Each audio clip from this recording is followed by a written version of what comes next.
Hey, welcome to On the Record with Chaii, a Play It Strange podcast. I'm Chaii, artist, producer, creative director, and a Play It Strange alumni. We're here to unpack different corners of the music industry, one step at a time. Let's go. Alayna is a singer-songwriter and a Play It Strange alumni with extreme sense of reflection and purpose. Her music's accumulated over 70 million streams across Spotify and Apple. She's collaborated with the world's top producers, including Phineas, Oakfielder, Sebastian Cole, and Mr. Hudson, just to name a few. Here's our chat with Alayna. Alayna! Hello. Thanks for coming on the show. Thank you. Show. Podcast. Chat. Sing. Hang. You are one of the most incredible songwriters ever, artist, everything. There's so many hats you wear. Today I wanted to focus on songwriting and have a little chat about... Fun. Yeah. My favorite part. Yeah? Yeah. Amazing. How many songs had you written before you decided to show the world your song? I was trying to think about this because I released my first song at 23, but I was probably writing for like maybe 8-10 years before then. And I've even looked back further of like little journals when I was little, me trying to write songs and not knowing what I was doing. But I think I started just creating from learning lots of covers. And my dad was a musician, so he just taught me songs since I was 6 years old. And then, I didn't realize it then, but like it was such a privilege and such a beautiful way to learn subconsciously songwriting. And then I just naturally began. But if you told me I would have had to wait till I was 23 to release my first song, I would have been like, hell no, that's too far away. But that's just how it happened. I went to study music. I started writing songs that I actually loved or started to like. I'm like, oh, cool, this is sounding and feeling more like me. And that process, I was just getting closer to myself. So number-wise, I don't know, like hundreds of pieces. Wow. But What was the first song that you wrote that you really loved? Do you have any memory of that?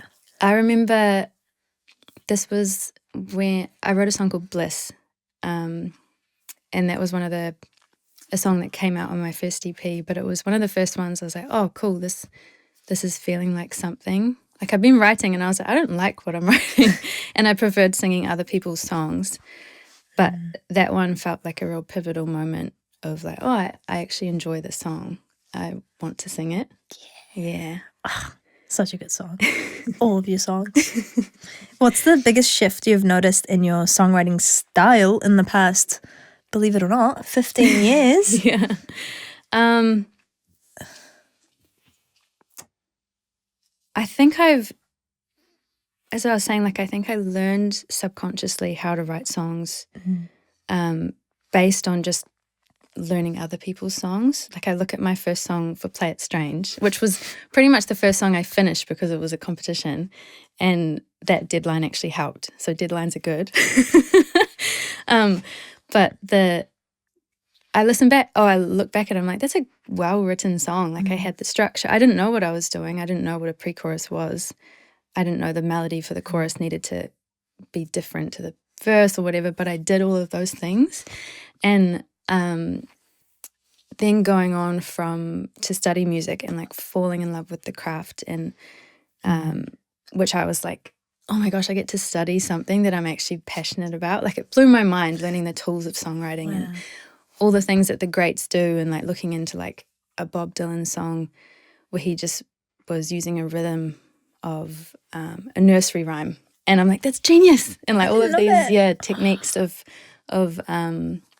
how to like play with the human ear and what's familiar and all of these things. So I learned a lot. And then with study, I think you also become, it's an objective thing. Suddenly songs become passable or not passable, or good and bad, and that's quite a trip in itself. So post-study, after learning all the tools, I think I had to kind of go on a journey of unlearning and going back to subconscious or like more intuitive writing from when I started. So in a weird way, I've almost come full circle 15 years later, but maybe like spiraled back, and we just kind of like keep evolving. Like deconstructed it. Yeah. And then like I think I'm trying to like constantly be like, what is it to me now? And be okay with like the changing process of it. that's so beautiful. Sorry, that was a long answer. No, oh my gosh. Here to chat about it.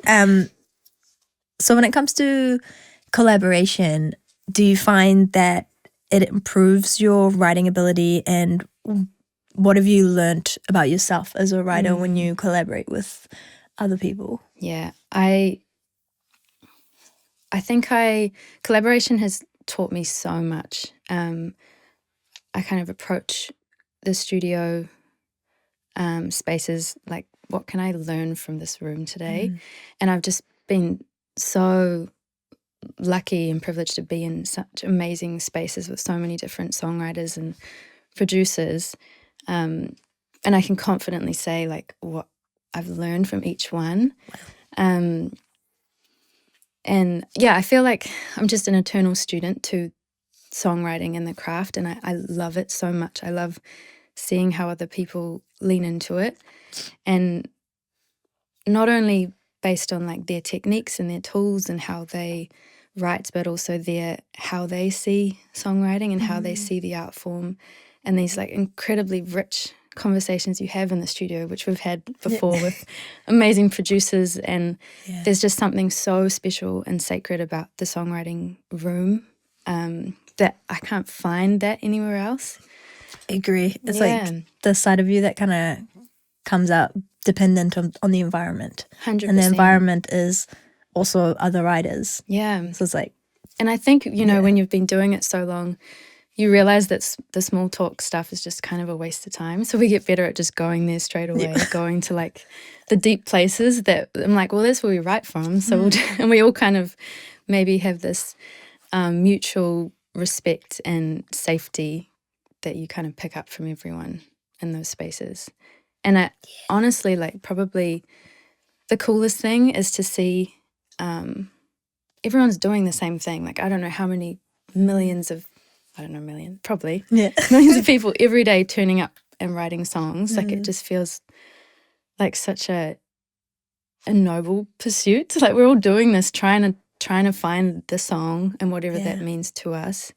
And we're all doing it the same way. It's really encouraging to be like, oh, people can do this. There is like a life, there is a career in this. There is like a very amazing future that can be carved out if you just keep following your path. From your, also like, which is beautiful, it comes from your feelings and being vulnerable. And like, again, like you said in the studio, you like sit down, you suddenly, everyone is on the same boat. So you just instantly go into that, which is kind of therapeutic. But if you're in school and your group of friends, you're sitting down, suddenly someone's like, well, you know, and they start talking about it. It's not very like, it's just like, and what? But it's like, I feel like in this session, when you do that, everyone knows it's a process. That's the starting point of a beautiful song, or just even the song doesn't have to come out. It just turns into like the whole room captures, like bounces off each other, or it might have initially started with someone's story and then other people relate to it, which I remember with our session. Like it was your story and I was just like, oh, wow, I relate to that so much. Like from and that. 100%. And you like coloured the story in your own way because we like met on that human level of like emotion. And I think those rooms, like I think we all go in there and we all know that we're trying to get to that place so it feels aligned. So maybe it cultivates, the safety. Yeah, it's so nice, and we get to do that as a career. It's pretty wild. It's pretty cool. We should go and sit in people's therapy sessions and just be like, cool, that's a song. That's a song. What's your process of writing a song? Do you start with the melody first or the lyrics, or is it like every time it's different? Seasonal, depending on like where I'm at. It's changed so much. I think when I was little, I'd sit at the piano and then play around. I often have like a hero line that comes and like, okay, this is good. Like with my song Tender, I had my softness is my superpower. I'm like, okay, cool. And I'll just build around that. but it really depends on the day, the room, the person I might be working with, or if I'm alone. Like if I go to the piano at my parents' home, I just always write sad songs. So I don't know why. The comfort, home comfort. And I just get really nostalgic. So that was a lot of my last album. So I'm like, okay, I need to try a different environment. We're going to go to Rainbow's End. Yeah. Right. Oh, that's so interesting because I think, yeah, it just shows that you stay super authentic in each of those situations. You let the environment be and take over, whether it's nostalgia or whether it's like accepting someone else in the room, of their energy, of their like vibe. Like, yeah, it feels really important, I think, because it's the song that wants to be written more than anything. So it's like you kind of turn up and be like, what am I here to do today? Like, what am I trying to uncover? And maybe trying to feel into the environment that I'm in helps me uncover it a little bit. That's or so cool. Uncover myself as in a way as well. Like, what am I feeling today? Like, I'm like, oh, do I want to go there? I don't know. Do you ever surprise yourself when you're like at the end of the day, would you have been like, oh yeah, I came in feeling this way, I wasn't expecting to like get this out of me, or this feeling, or this story, or this thought that I didn't think was that in front of my mind, you know? Definitely. I think my favorite way to write is to turn up with like nothing preconceived, because I think sometimes I go in with an idea and then I'm trying to like, it's almost like trying to fit something in a hole that doesn't want to be put in that day. So I kind of often spend a whole lot of time just writing stream of consciousness, and then something might come out of that and I'll be like, oh cool, that's where I follow. So I always pretty much go home and be like, damn, how did that happen? Wow. I remember during our session it was so cool seeing you, like you jumped on the piano and like it was just playing this beautiful chords, and I swear it was like, it comes with experience obviously of like 15 years in, you went came back most crazy like melody line, hook, and like line, like the actual subject and like the feeling, and it just felt so authentic and so real and so like it was just you and that piano, and that it felt like as if you've suddenly went inwards and just was like you caught the vibe in the room, but then you like I was like that's so encouraging to hear, so because cool. Because in those times I'm like, oh, I'm doing the same thing like in my head. But then I think one of the coolest things I heard was like the stuff where you don't try so much. You don't, when you naturally laugh, that like your natural laughter, you don't try to be anything. So in a similar way, when you choose the path of like least resistance in the room, that's like the closest to who you naturally are. So maybe my head's going, oh, this is the same thing, but this is just what I know and what my body like naturally does. It all like flowed through you as if you're like, it just felt very like, it was just like, wow, like something took over you, and it was just that's like so that's cool. Home, you know. And it was like da, da, da, da, and then you were like, you're the vessel, I guess, of like bringing that into so cool. the room, and it was such a huge part of like, it still felt very collaborative and very like set the mood, and it was such a big part of the, I don't know, you just like got that idea across so beautifully, like through words, melody, and just the whole vibe. I was just like, wow, that's so cool, because then when you came in with your verse and you're like sitting there just like getting in the vibe, and then you just jump on the mic and like completely obliterate. I was like, in the best way. I was like, how did you do that? But that, again, like that's all just, you sit that, you know? Yeah. And I feel like that, those things, especially at camps, when you get put into camps and it's a one day, or not one day, it was a few hours, right? Like 4 hours or 5 hours that you're dealing with. And I think a lot of these camps, because everyone's quite seasoned and has like, or even, like it's maybe from the experience of feeling like, okay, as soon as you're in the room, you can automatically switch and like all your boundaries and walls just disappear, and you can do that. But yeah, it was like definitely like, it helps other artists or collaborators in the room. There has to be like a starting point, I feel. Yeah. And like a kind of seed, and then everyone goes and like nurtures it. Are you someone who writes regularly out of habit, or do you wait for these moments of inspiration to strike, or is it like a mixture again? Yeah, I think I write because I feel like, and not necessarily writing songs, but just writing, because I feel like I can't grab hold of my life if I don't, or it just like goes really fast.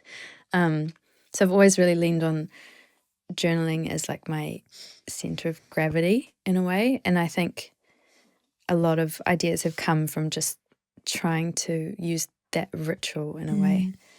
So that feel, and I go in and out of seasons, and I feel like when I'm away from a real ritualistic journaling every day, if I can, then I start feeling not happy and not creative and not inspired. So I think it's taken me a long time to try and figure out, okay, what are the things that are like nurturing my creative self and my relationship, and then giving myself a lot of grace because no matter like what, if I wrote a great song yesterday, it's almost like my brain resets, and the next day I'm like, well, ground zero again. Like, I don't know why. And then I think I'm never going to write another one.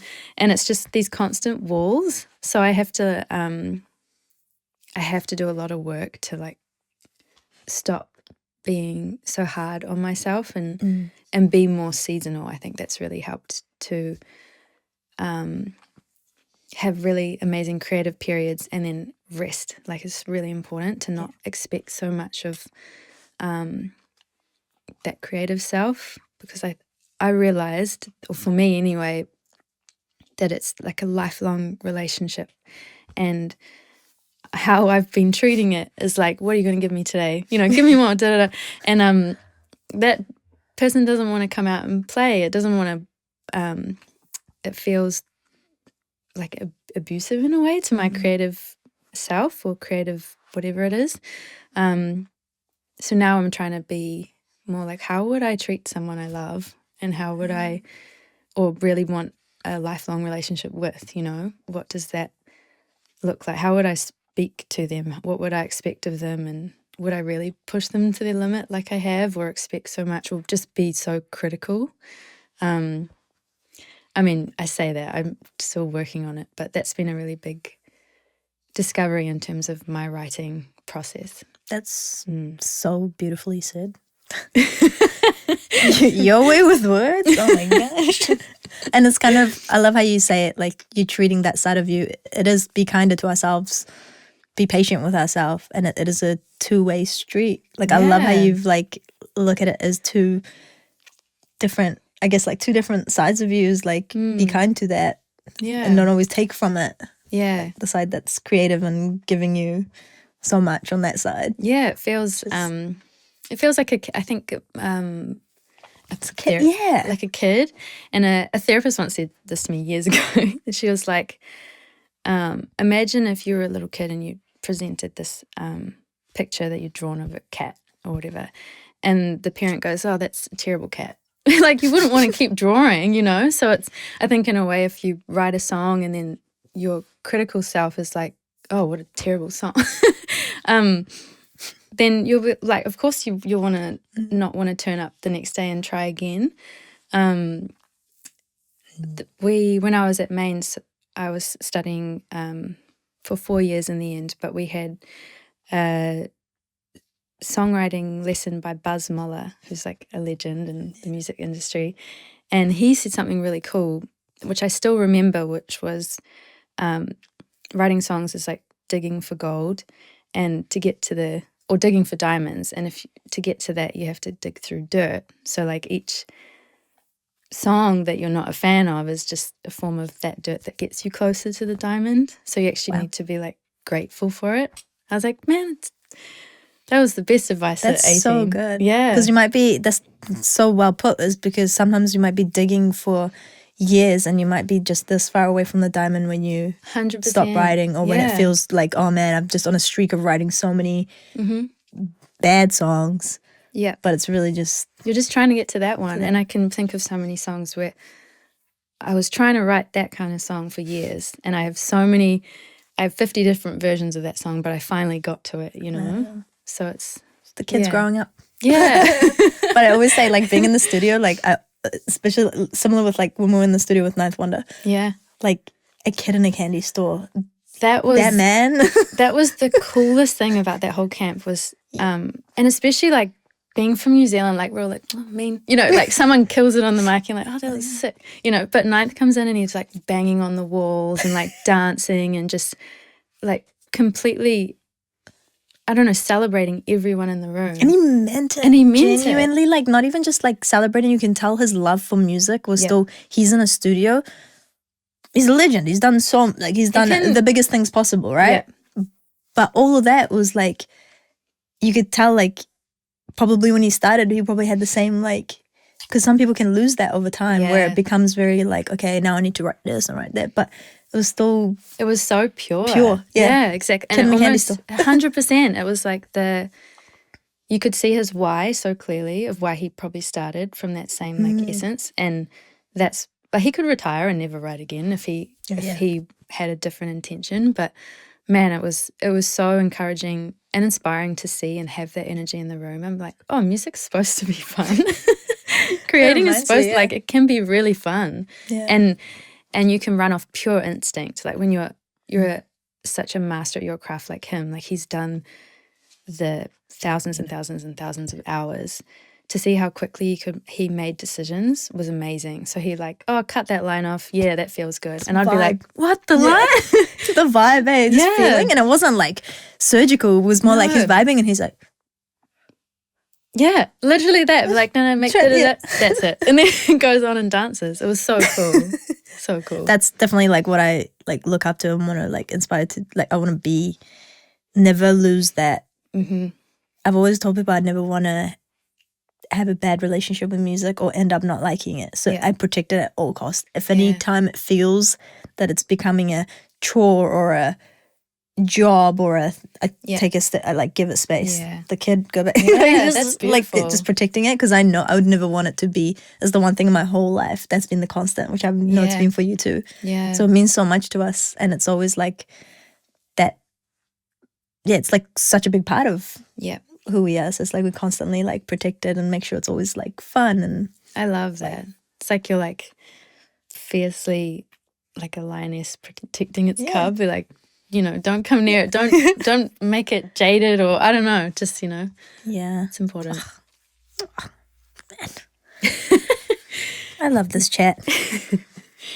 Inspired by it.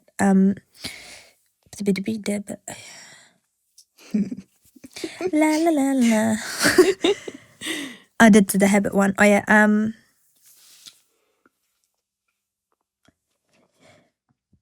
This can go many ways, but why do you think some of us feel compelled to write songs? I guess we somewhat covered that, but why do you feel? Yeah, we feel like we need to write songs. I think it's a really cool question, and it's so like unique to the person, and then I think it can evolve and change over the years. Like I think some people write because it makes them feel seen, or it makes them feel validated, it makes them feel like someone, and maybe because it'll make their parents happy, or it'll because they loved a song and wanted to feel like that artist or whatever. And I can say I've been I've done it for all those reasons over the years, and then it continually evolves. So it's now I think it's almost like I've had this North Star and I keep like getting closer to actually why I'm doing this. And all of those reasons helped me get to this point to continue. I think the coolest thing where I'm at currently is that I realize my place in the room with why I need to write songs and how much it's not about me at all. And it's about the song itself. And as soon as I feel myself getting in the way, I can really tangibly see that now when I'm starting to be like, I'm not good enough, or I'm da-da-da. I'm like, get out of the way, Alayna. Like the song wants to be written. It's not about you right now. And the form of creating is in itself like a expression in whatever way you need. But the two part of making that song is for another person to listen to it.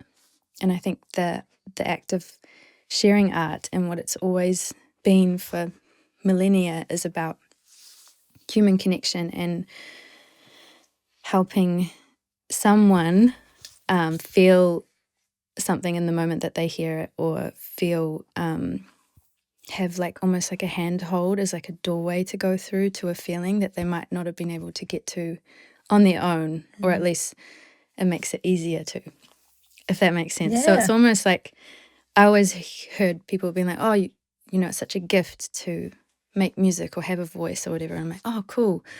But I realized like it's a 2-part gift. So then you need to gift it. And that's part of why we need to do the other part of sharing it, and in whatever way that looks like. I said it, there's this underground reservoir that we're all like connected to, and that's like the humanity. And the closer you get to writing it for yourself, you kind of get closer to everyone else alive, if that makes sense. So it's, I think that's my understanding currently, and I'm excited to see the more I learn as I keep writing, to be like, oh, that's why we do it. You know, it's blowing my mind as I'm getting as time passes, and the more I write and the more I learn. The more honest we are to ourselves. And like the song helps us because we've just been honest. Yeah. And then that also That's then the gets thing. gifted, like you said, to people to relate to help them, to be, to feel your human emotions and whatever that is. So like when people feel grief, they often turn to art in some form because that, for whatever reason, they need to.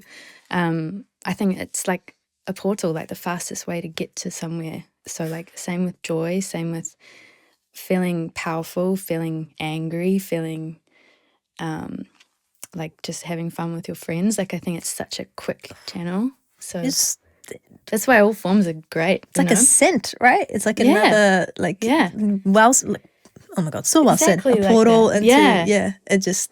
It's like we can go straight there. We can get there and talk our way through it, or we can go like play the song and we can go straight there together. Because are you like that as well? Like where your mood changes so quick with like, for me, it's like music's the easiest way of just 100%. like fully flip from like having a bad day to then now dancing around cleaning the house. 100%. Yeah.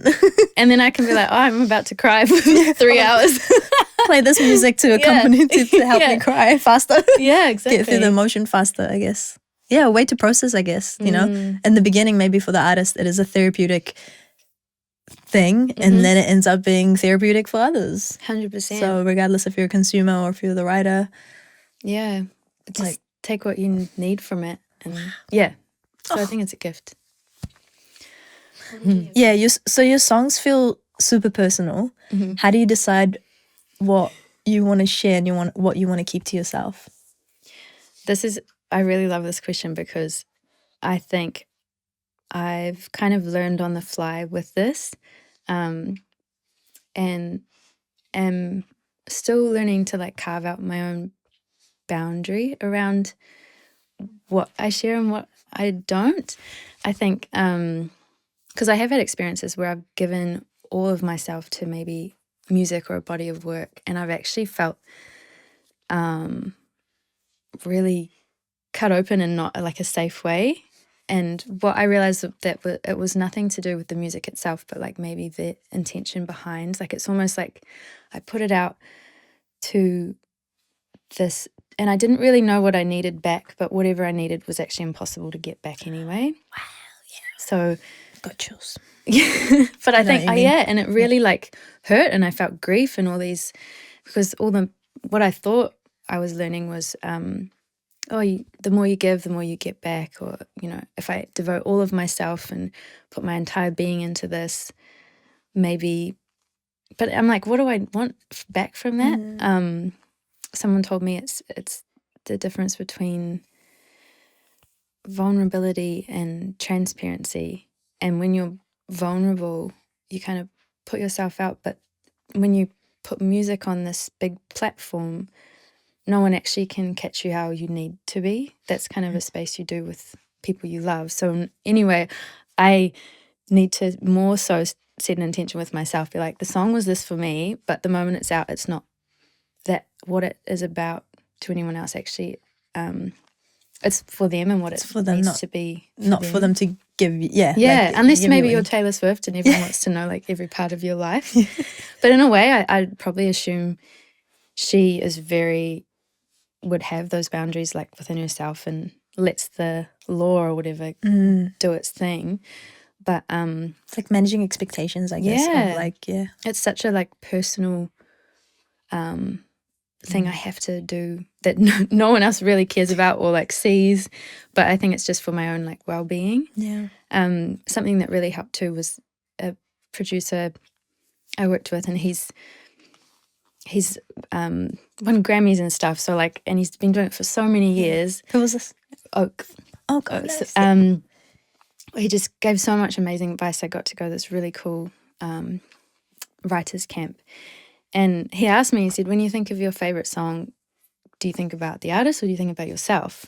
And what he was saying was that people don't really want to know like exactly what it meant to you. It's just how it made them feel, and they relay it to their life and their experiences. And I think as long as you go to that human level, they take it how they want. And in that way, it really helped me be like, okay, cool. I can write the song and that's private with me, and then I don't have to share every part of myself. And that's your take on it. Yeah. And then other people's like, yeah. and it stops there sometimes, and it's just more about getting it out and getting your feeling out. Yeah. And that's your take on it, and other people 100%. have their take on it. And that's the energy I put into it of saying, okay, I will take this feeling how I need to. I've used it and expressed it, and this is where the line is once it's gone, once it's released in a way. Yeah. That's so much emotion and things to navigate and go through, I guess, through trial and error. You're kind of putting your feelings and emotions on a trial and error thing out on a platform crazy. in public in front of people, strangers sometimes, before they're your fans, you know? Like, it is really, it can feel emotionally unsafe if you're, depending on like the content as well. So I think it's about being really intentional beforehand when you decide as well what songs are meant to be the ones that are shared, and then maybe the ones that you just wrote that day for yourself, and you'll have like the cycle finished there, I'm gonna keep that on my laptop. that one can stay in the SoundCloud playlist. I feel like something that's beautiful about it as well, like I remember in high school writing, I wasn't much of a talk about emotions much or anything, but there was a lot. I wasn't a big talker, but there's so much I wanted to say, and there was so much like personal stuff, and I found that through words and poetically, indirectly putting it was kind of like coded, so I knew what it meant and I got it out there, but it was obviously up for like interpretation, but it wasn't so out there that I felt, I don't know whether it was like to protect myself or whether it was, I didn't want people to know exactly that I was talking about what exact thing I was talking. And still to this day, there's like this layer of like, you can read into it in multiple ways, or it's done in such a like way, I guess it could be poetic or it could be like not very direct, but the feeling's there. And I know what it's felt like. And 100%. I feel like we're on like those two sides of it where like, especially in high school, you have writers where they'll write, you'll know it's exactly like they're being super vulnerable.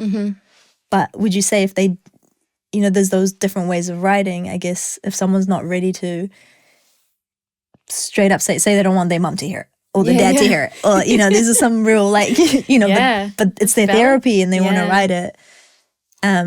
Like you said, I guess you could write it and keep it for yourself, write it in a coded way, maybe, would you say? And like, that's a really good point, because I think it comes down to what you're prepared to give. Because I've definitely released songs, I'm like, I'll just pretend like no one I love has heard this or will ever hear it, and that's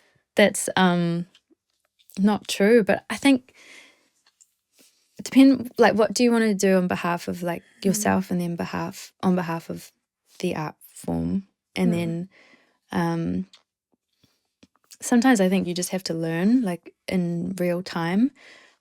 Other times maybe to see. I honestly don't know the answer to it. It just, I think it's more like a personal thing you have to go into yourself and be like, what am I okay with? I mean, songs are forever too, in a way. And I mean, until the internet explodes, I don't know. So Yeah, I not guess- to like put people off putting out songs, because Ninth was like all the opposite of this. He's like, yeah, that's great. You know? I guess it's like Eminem when you wrote cleaning out my closet and then came out 15 years or 20 years later and was like, sorry, I became a parent and I realized how, like, you know, like I didn't actually mean it in the time. I was just venting and you know. that's even a beautiful thing to capture, like the adolescence or like youth, or this very potent feeling that 10 years later you're like, actually that, you know, I was wrong. Yeah. Not I was wrong, but I was like valid in your feelings in the time. Yeah. But in perspective, you're like, oh, I've grown and experienced so much more things to life that actually in perspective that was, Yeah. you know, maybe a little bit unfair. If it's like people, like, you know, that was obviously him calling out his mom, like straight up calling out his mom. But There's layers to it. Yeah. there's layers to it. I just love how you like, I love how you're able to, you're so strong to be able to like do that with, and the way you, I think the way you are with words that really is just so like well put, and it's not, it's like poetic, but it's not like super coded to the point. It's like general. Like I love like the I'd love to write more songs like tangible stuff. Yeah, Well, like you get kinda your actual see it. story. Yeah, you can Yeah. see it. Like it's very like visual, and like you could probably, you know, when you say the story, it's not too far off from the That's cool. story, but it's still like poetic. It's not like I win and I da da da. It's like still like very like just put into like such. I mean, with the way you're speaking now, like that in songs. I think that's this type of. There's so many different ways to write songs too. Yeah. So many different types of songwriting. So people love coded songs too, and like double entendres and da da da. And I always think of English lessons where we study a poem from like 200 years ago, and the English teacher's talking about studying the. I'm pretty sure the poet probably didn't mean that. What we are like analyzing it now, but the point is that it's just someone else is going to take it and do what it needs to for them, and it's all just your different like identity in your songwriting and how you want to. What are you willing to share? Share. It's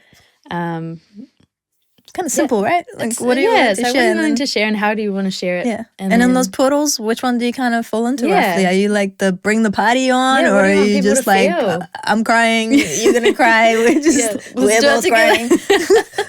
yeah, Like, it's, so many different layers. yeah. Oh, I love that. And they're all so important for like the color spectrum of human emotions. Humanity.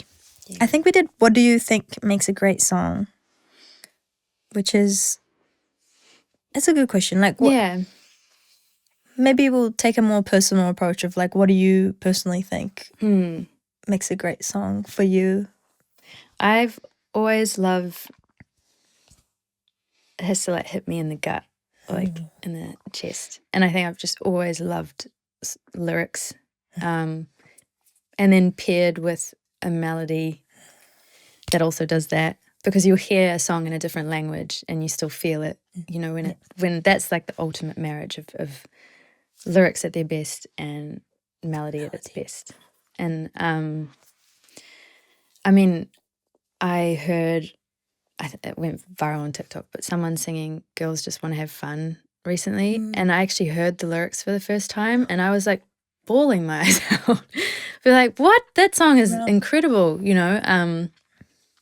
So anything that I feel in my body, I think, is a good song.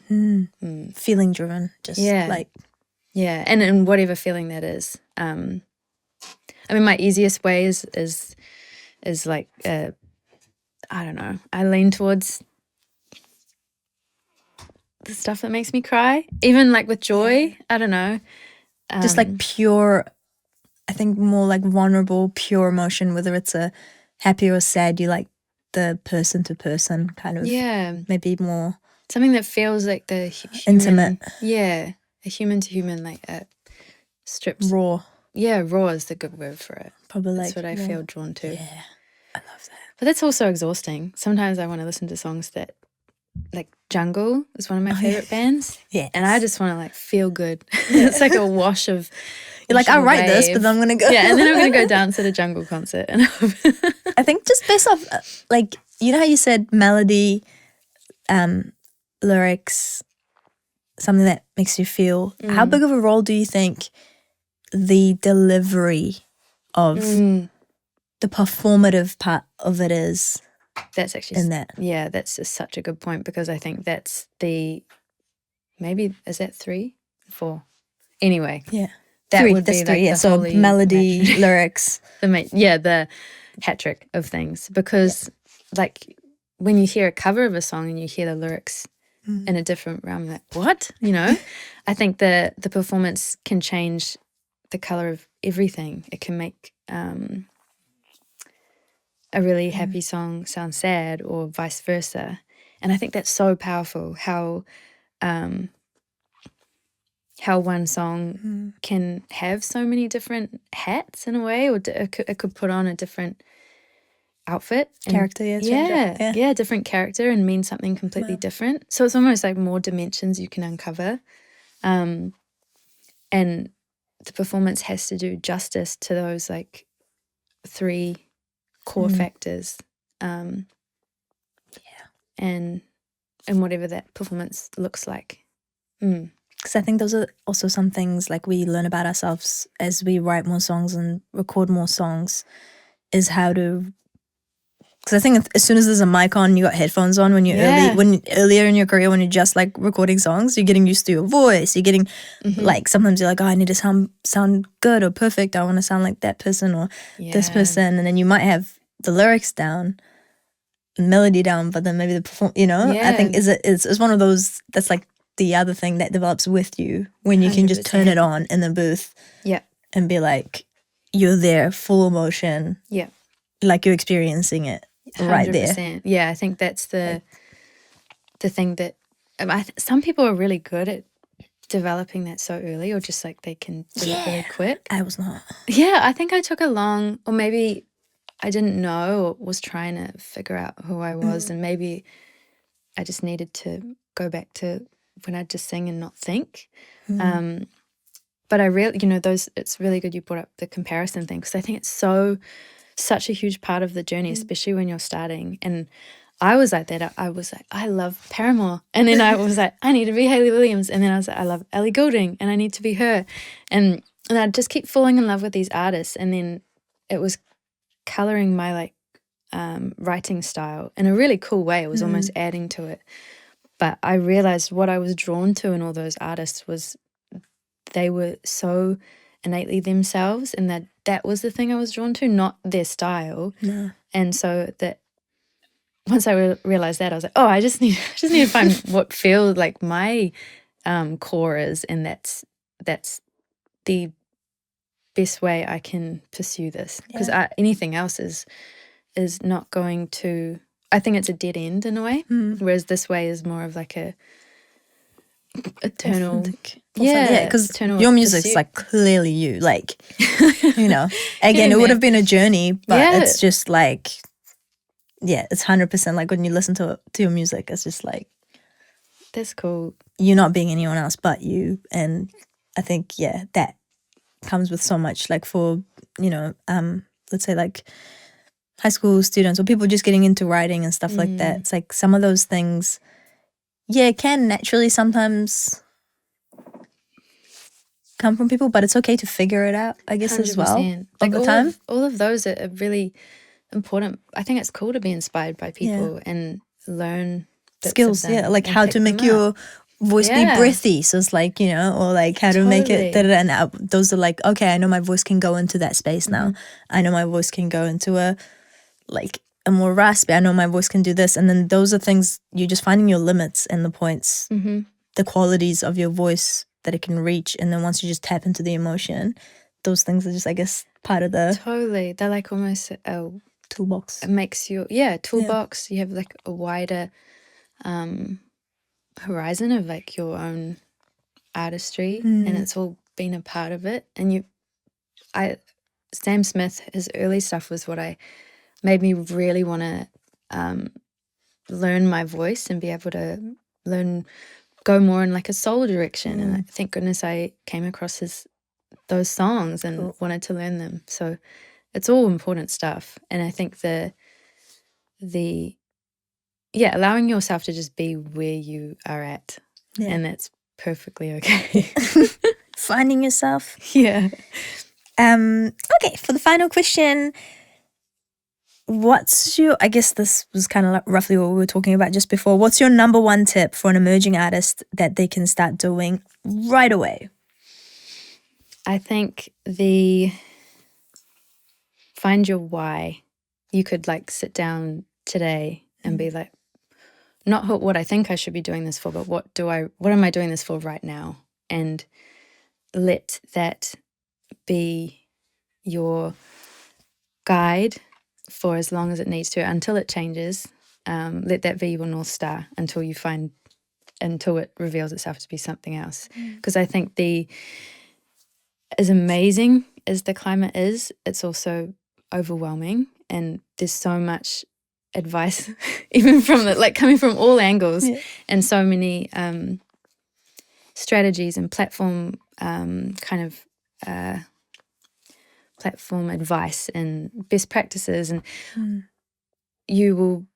it's very easy to feel like you just can't do enough. You can't do it all unless you have an 100-person team. But I think realizing that you will be the only constant in your career. All of those things will change, and they change very, very rapidly. So staying connected to why you're doing it, and let the other advice mold around that rather than the other way around.